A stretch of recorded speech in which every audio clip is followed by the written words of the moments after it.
Welcome to Robert Kiyosaki's The Business of the 21st Century. Robert Kiyosaki is recognized internationally as one of today's leading financial experts. The author of the best-selling Rich Dad, Poor Dad, his books have been translated into 51 languages in 109 countries and sold more than 28 million copies worldwide. Robert has spent his life educating people on how to attain financial freedom.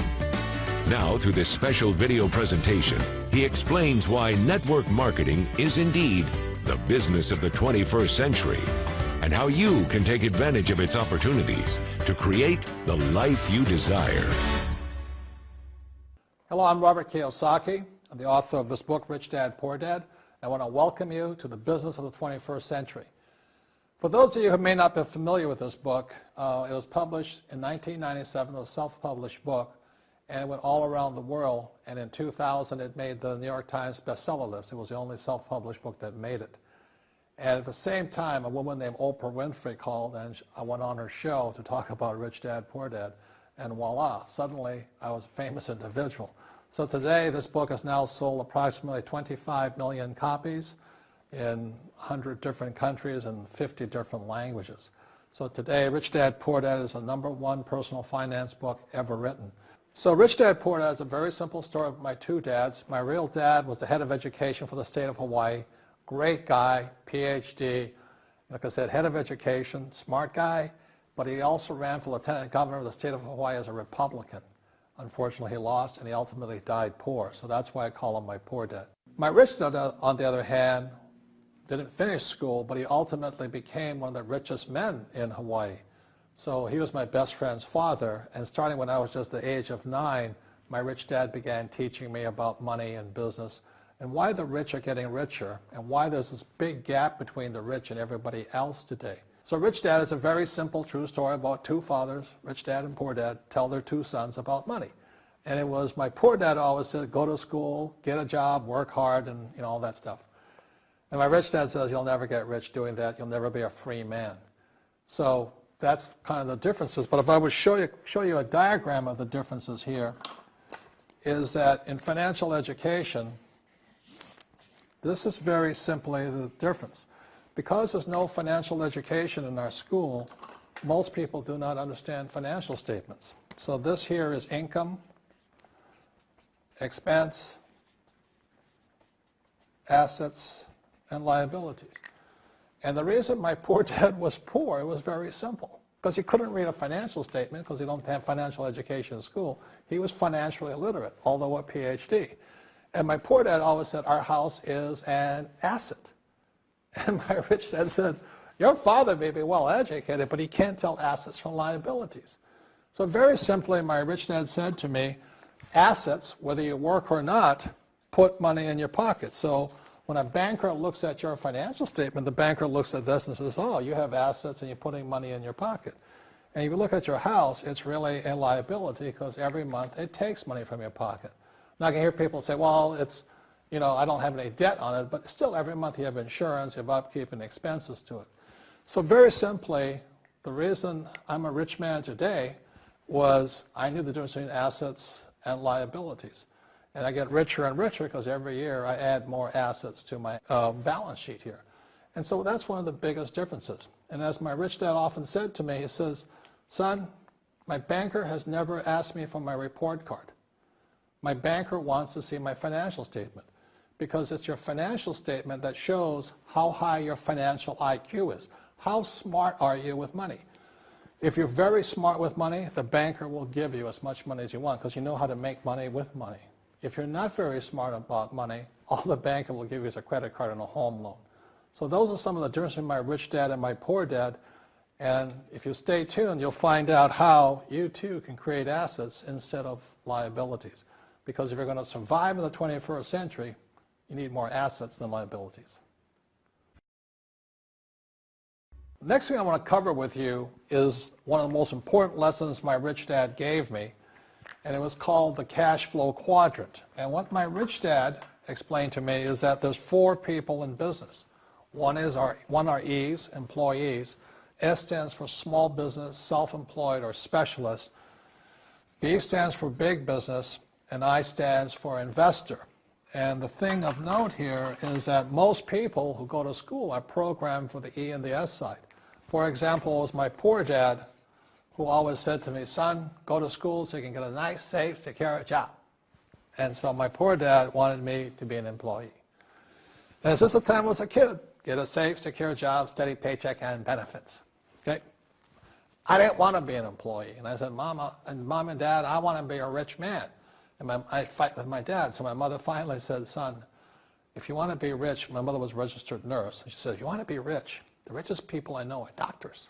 So my mom wanted me to come over here, be a specialist or a small business person. I said, there's only one problem with that, Mom. Doctors are really smart. And she says, you got a good point there. I'm not going to be a doctor. So I went to school. I have a Bachelor of Science degree. I can drive ships and I can fly planes. I flew for the Marine Corps. But I've never used any of that education because I wanted to become a business owner. So it was my rich dad who basically said to me, become a business owner and learn to be a professional investor. So one of the big differences here between these people is that it's called taxes. See, in 1943, in the U.S., the federal government passed a law that said employees had to pay tax before they got paid. So when you get your paycheck from your employer, you open it up, and voila, the government's always taken a sizable chunk of it. And the harder you work and the more money you make, the more money they take from you. So that's why it's not that good to be an employee, because you can never get ahead, because the more you work, more money you make, the greater they pay in taxes. Now, the doctors and lawyers and attorneys, accountants were all laughing, saying, oh, these guys, they're getting paying a lot of taxes. So naturally, the federal government changed the laws again. So in 1986 in the U.S., a thing called the 86 Tax Reform Act, and it basically took a lot of the benefits away from people who are self-employed, small business, doctors, and lawyers. So today in America, unfortunately, these guys pay the highest percentage in taxes. It is tragic. And a lot of people think they're investors, but what they're really doing is they're just giving their money to people like mutual funds, companies, and all that. So they're investing, but they're not really investors. See, the big tax breaks are on this side. The laws are pretty tight here, but this area is very, very gray. So by being a business owner on the right-hand side of the quadrant, you can make a lot more money and pay a smaller percentage of taxes legally. And the key word is legally. In the investor quadrant, it is possible to make millions of dollars and pay 0% taxes legally. But you've got to know the difference. So one of the beauties of business for the 21st century is it allows people to make the transition from the E and the S side to the B side especially. And so you can become a big business owner. And the difference between an S and a B, small business and big business, is most of these guys can't quit working. Most small business owners, if they stop working for more than a month, the business collapses. They don't really have a business. Most of these people own a job. So the beauty of business for the 21st century, it allows these people to make the transition to the B side so that you don't have to keep working hard for money, and the money can actually come in passively. Then once you have your business up and running, then I always recommend you then begin investing with your excess cash, paying less and less in taxes. And that's the reason the rich are getting richer. In this section, I want to talk to you about a different kind of quadrant. Years ago, I found out there was 4 kinds of people in the world. One type are people who must be right. These people know all the right answers. They went to school. They know everything. You can't tell them anything. This is not a good business for them because their minds are too set. Another kind of person is a person who must be comfortable. The house could be on fire, but they're still watching TV, eating a hot dog, watching what's going on in the world. These people are toast because the world economy is not coming back. The world economy has moved on. And people who need to be comfortable will probably be left behind. So the people who need to be comfortable, you probably shouldn't talk to them because you only make them uncomfortable. And they're probably not going to make the move because number one priority is being comfortable. Another kind of person is a person who must be liked. They want to please everybody. this is probably not the business for them either, because they want somebody else's approval. They want to be the good little boy or girl saying, I did the right thing, didn't I? You like me, don't you? And so they'll probably not be successful in the 21st century because they'll probably want to be liked by people who have to be right, and people want to be comfortable. All right, good, be comfortable. All right, you're very right. That's probably being liked. But the business for the people of the 21st century are people who must win. And that's where I am at. One of the best things I was taught in the Marine Corps and at military school is not how many times you get knocked down, it's how many times you stand up. When somebody knocks you back, what do? Oh, you hurt my feelings? You'll probably not be successful. The world will probably pass you by. Because as I said, the world economy is moved on. It's not coming back. So winners will win. But winning takes sacrifice. Success takes sacrifice. And these are the people who will do best in business of the 21st century. So when you're talking to people, about this business, you have to look at them and ask yourself, is this person really just going to be liked and they'll tell you what you want to hear? Or they're going to argue with you because they know all the right answers? Or they're going to get very upset with you if we're disturbing them? So what you're looking for in the network marketing business are people who want to win. People who know the economy has moved on. You'll find every race, gender, age, and background in network marketing. But what they really want to do is they want to win. It really is a true playing field in the world, but not for these people. These people will be left behind. Network marketing is for people who want to win because network marketing is the business model of the future. If you want the government to take care of you, then just keep doing what you want to do. It is possible for everyone to win, but the problem is you've got to commit to it. You've got to say, this is what I'm going to do. I'm going to dedicate 5 years of my life. You want to look at the leaders and say, those are the people I want to be like. Those are the kinds of people I want to hang out with. That's what you got to say to yourself.